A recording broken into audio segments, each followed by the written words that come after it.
मैं पिछली बार जब आया था, मुझे कष्ट है कि मेरी गैर मौजूदगी में मेरी माँ बहनों को यहाँ अन्याय सहना पड़ा। पुलिस ने जिस तरह से आंख बंद करके उनके ऊपर लाठियां चलाई, वो घाव मेरे दिल में, मेरी पीठ पे आज तक है। मैं उनको भूला नहीं हूं मेरे लोगों। और तो आप जानते हैं मेरी फितरत, मेरी आदत भी आप जानते हैं और मेरी फितरत भी आप जानते हैं कि मैं आपका वो खून हूं जो नहीं भूलता हूं।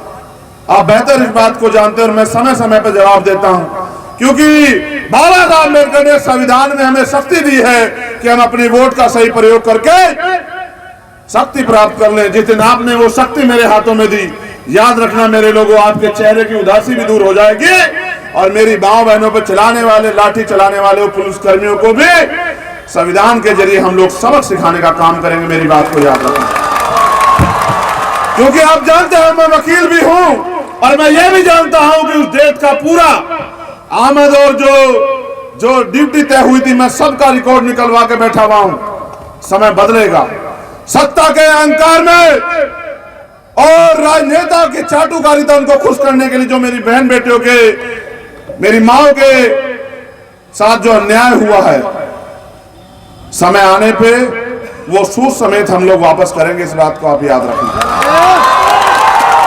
लेकिन मैं आपसे यह भी कहना चाहता हूं कि पिछले 10 साल से सड़कों पे मैं आपकी लड़ाई लड़ रहा हूं और आप चुनते उन लोगों को हो जो वोट के चुनाव के बाद आपके गली बस्ती में भी नहीं आते।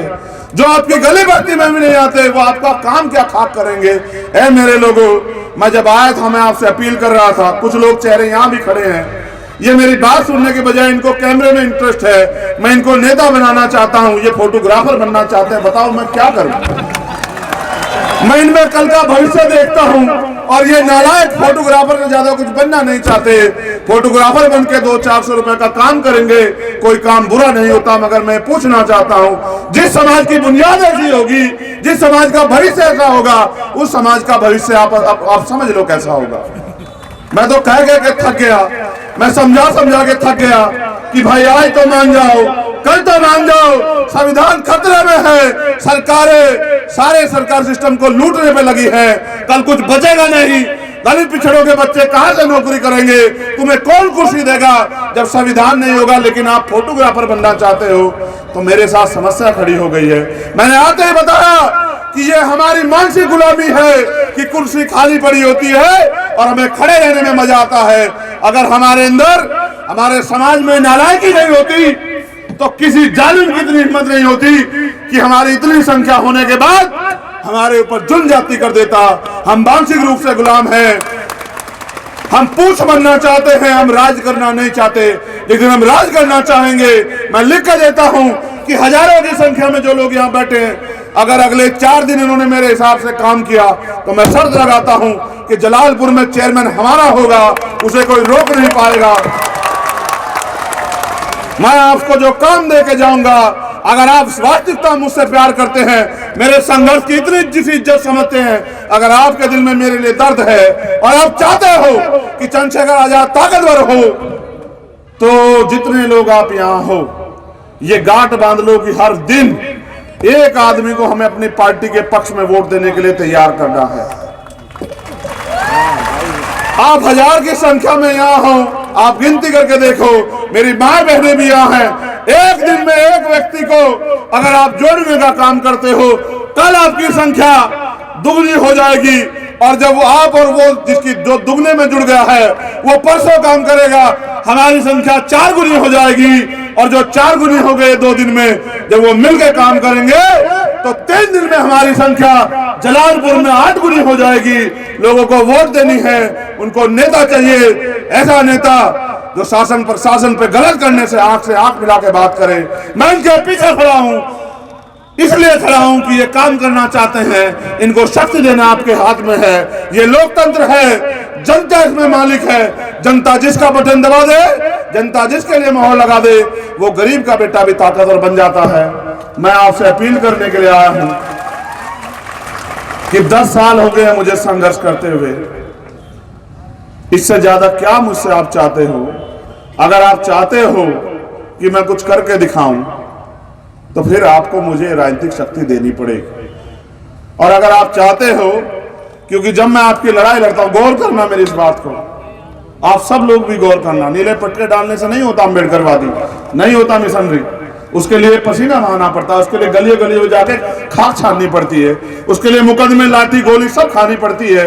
और उसके लिए हमें काशीराम साहब ने मूवमेंट में बताया कि एक मिशनरी का कोई सम्मान अपमान नहीं होता। जब वो घर से निकल गया समाज को तैयार करने, तो चाहे उसका अपमान हो सम्मान, उसको अपने काम को करना चाहिए।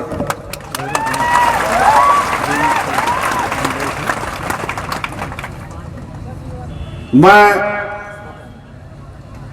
एक बात आपको मानसिक गुलामी पर कहना चाहता हूं,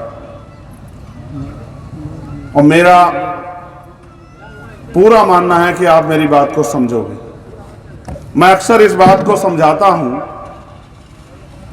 कि एक विशालकाय पशु होता है जिसका नाम होता है हाथी।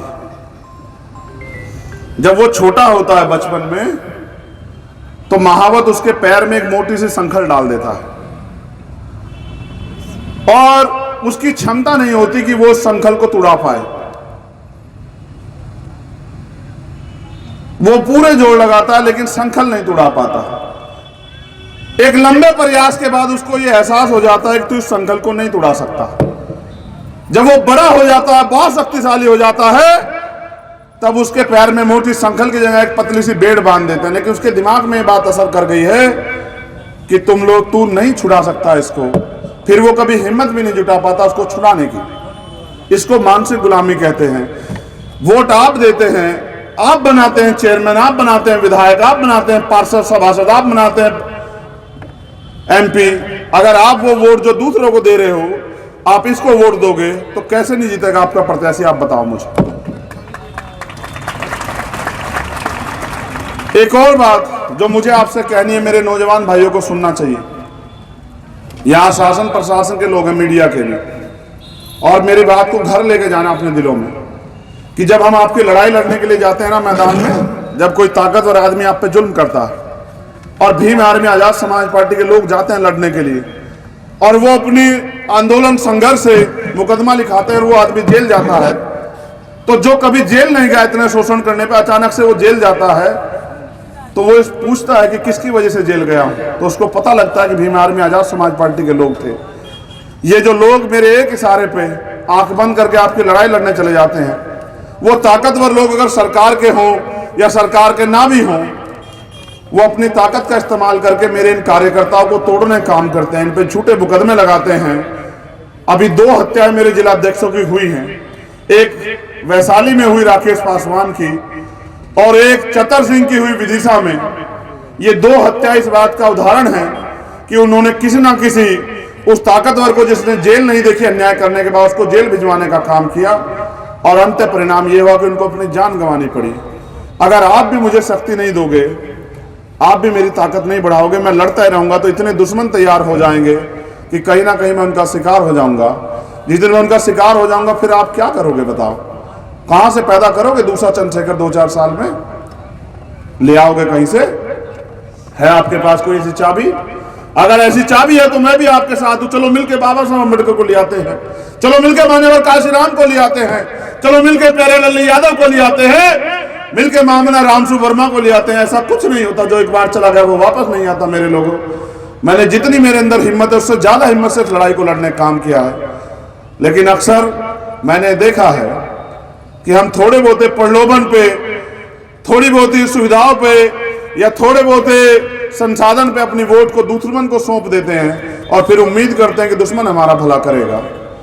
माननीय काशीराम साहब ये कहते थे कि वोट की रक्षा बहन बेटी की रक्षा की तरह करनी है। साहब ये कहते थे कि वोट को बेचना नहीं है, वो ये वोट बेचने के लिए नहीं, गुलामी से मुक्ति के लिए मिली है। वो ये भी कहते थे कि वोट को फेंकते नहीं है, वोट को किसी जिम्मेदार को सौंपते हैं। क्या तो ये बताओ कि आजाद भारत में मेरे से ज्यादा जिम्मेदार कोई हो आपकी लड़ाई लड़ने के लिए, तो उसको सौंप दो। और अगर आप मेरे ऊपर भरोसा करते हो तो इस वोट को मुझे सौंप दो, जिससे मैं ताकतवर हो जाऊं। और जब मैं ताकतवर हूंगा तो आप लोग ताकतवर नहीं होंगे, क्या बताओ?